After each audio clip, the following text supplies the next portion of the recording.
अब हुड्डा साहब को ला लो, वो जाट की राजनीति करते हैं। और मैं ये कहता हूँ, और हर जाट को ये पता है, 90% जाट को ये पता है, जाटों को मरवाने वाला हुड्डा है, जाटों को बेचने वाला हुड्डा है, देश को हरियाणा को बर्बाद करने वाला हुड्डा है। मोदी ने क्या नहीं करके दिखाया। जाटों के आज 15-15, 20-20 करोड़ के किले हो रहे हैं।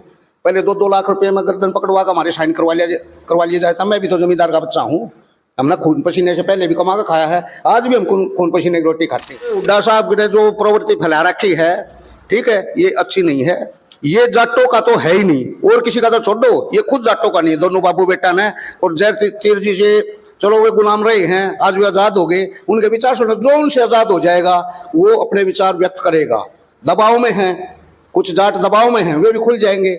मैं ये कहता हूँ हाथ जोड़ के, इसको राजनीति में भाईचारे को मत बांटो, एकता रहने दो। आप अपनी राजनीति करो, ला करो, लेकिन हमें मत बांटो। कत्लेआम हमारा होता है, क्या तुम्हारा लड़का या तुम्हारा कोई रिश्तेदार कभी किसी धरने पे मौजूद रहा? हमारी ही जेब काटे जाती है, हमारी जेब काट के उनमें बांटी जाती है। वहीं पे उन मुसलमानों को इकट्ठा करके उनको 1700 रुपये दाढ़ी दी जाती है, और हमारे पे फतवा कराया जाता है जाटों पे, अगर भाई तुम 40-40 हजार रुपये दो, घर गेला कहाँ से दे, चाहे हो चाहे ना हो, वे देने पड़ते हैं।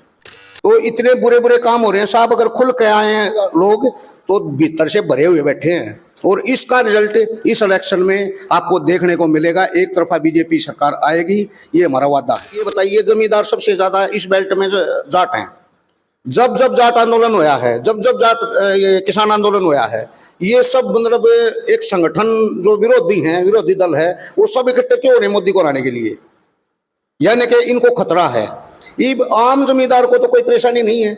आम जमींदार तो बड़े धड़ल्ले से, उसको पहले भी अपने खून पसीने की कमाई से खाना था, आज भी खून पसीने की कमाई से खा रहा है।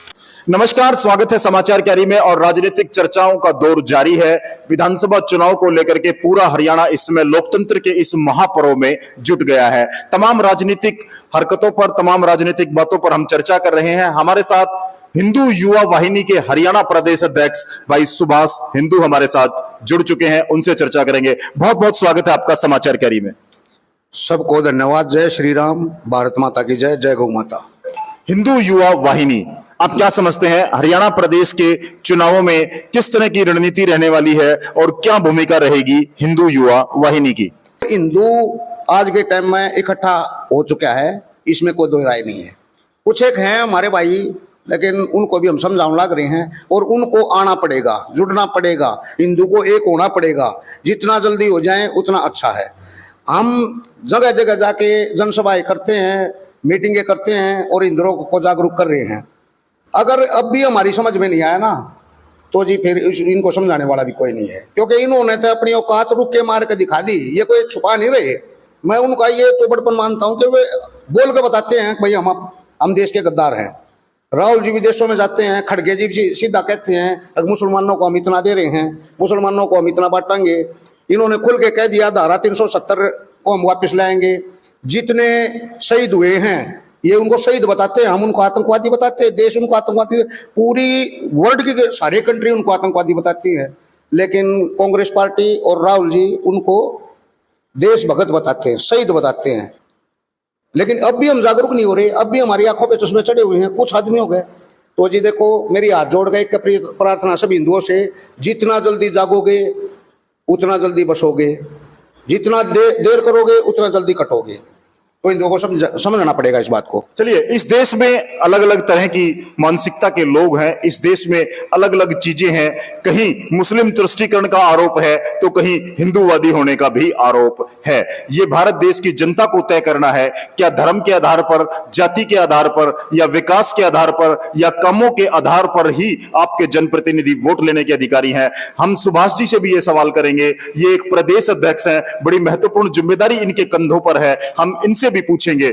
सुभाष जी, मैं व्यक्तिगत एक भारत देश का श्रेष्ठ नागरिक होने के नाते मेरा आपसे यह सवाल है, क्या राजनीति में धर्म होना चाहिए? क्या राजनीति में धर्म और जाति की जगह होनी चाहिए? मैं तो ये कहता हूँ जी, राजनीति में धर्म जाति कांग्रेस ने लाई है। कांग्रेस ने जाति का ये तो आप जी मर हो, आप लवार हो, आज कुमार हो, नहीं तो पहले इतना हिसाब का किताब नहीं था। राहुल जी के आने के बाद, और जो ये छोटे हैं जिनको समझ नहीं है राजनीति की भी, लेकिन उनको पावर इतनी मिल गई अच्छा आदमी ना होने की वजह से कि इन्होंने ज्यादा जाति को महत्व दे दिया। पहले सभी हिंदू थे, सभी सनातनी थे। आज उस सनातनी में से मतलब बांग्लादेश है, पाकिस्तान है, फलाना, इनके बंटवारे कर दिए अपने स्वार्थ के कारण। ये राजनीति ने ही इसको आदमी को बांटा है, जाति में बांटा है। ये लोगों को सोचना पड़ेगा। ये राजनीति से दूर हटके भी कुछ सोचें अपने देश के लिए। आज देश का हमारे देश का नाम चलता था मोदी से पहले, भारत पाकिस्तान, इससे अलग कोई बात नहीं थी। आज पाकिस्तान का जिक्र ही नहीं होता। आज तो वर्ल्ड में एक लेवल पर जा रहा है भारत, आज वर्ल्ड में जिक्र होता है भारत का। तो ये सोचने वाली बात है, जो 70 साल में नहीं हुआ वो 10 साल में करके दिखाया है। तो मैं ये कहता हूँ कि कम से कम हमारा स्वार्थ भी समझो, तो हम अच्छे के साथ जुड़े, लोकल फील्ड में काम करते हैं जी, हर इंसान से जुड़ के चलते हैं। ठीक है, अपनी गाड़ी ना हम 1 साल में तोड़ के गिर दे नई गाड़ी ने, क्योंकि हम जमीनी स्तर के आदमियों से जुड़ते हैं, उनके दुख दर्द में शामिल होते हैं, उनके काम करवाते हैं। वो तो बोला भाई इतने करोड़ बोला, ये हमारी बहन है फोगाट, उसको 30-32 करोड़ रुपया इकट्ठा करके दी।